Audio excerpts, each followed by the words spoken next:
मग छानपैकी असं मस्त रक्षाबंधन सेलिब्रेट करून आम्ही निघालो होतो एका ठिकाणी. एक माझी बहीण जवळच राहते, बट तिच्या मुलाला दवाखान्यात ॲडमिट केलेलं असल्यामुळे ती येऊ शकली नाही.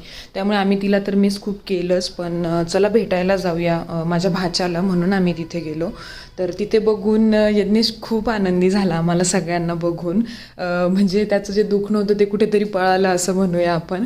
तर सगळेजण छानपैकी तिथे जरा हसी मजाक करत मस्तपैकी गप्पा मारत होते. अधिष्ठा तर मावशीच्या मांडीवरच जाऊन बसली होती. तिला असं वाटत होतं की काय करतोय हा दादा, याला काय केलं आहे हे, असं नाही का. ती अशी वेगळ्याच याने थोडंसं बघत होती. मग आम्ही त्यांना भेटून छानपैकी त्यांची जेवणं वगैरे झालेली म्हणून आम्हाला तर खूप लेटच झालेला, बाहेरच जेवायला जाणार होतो, त्यामुळे आम्ही इकडे निघालो.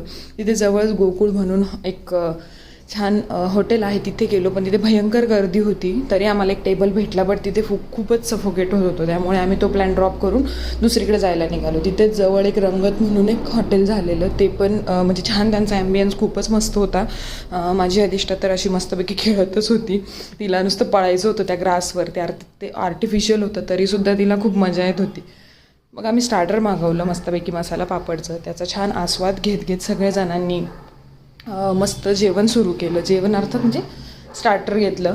आणि त्यानंतर मग तिथे आम्ही ह्या 2 भाज्या मागवलेल्या, त्या पण इतक्या टेस्टी होत्या, खूप छान होत्या. नंतर दाल तडका मागून आम्ही आमचं जेवण संपवलं. सत्यमूर्ती जेवण संपवण्याची जिम्मेदारी आली. आम्ही छानपैकी पोटभर जेवण करत मस्तपैकी बडीशोप खात घरी जायला निघालो. तिथली एक गोष्ट म्हणजे तिथे 25% डिस्काउंट चालू होतं, त्यामुळे आम्हाला तो पण डिस्काउंट भेटला आणि खूप छान सुंदरपैकी जेवण देखील झालं.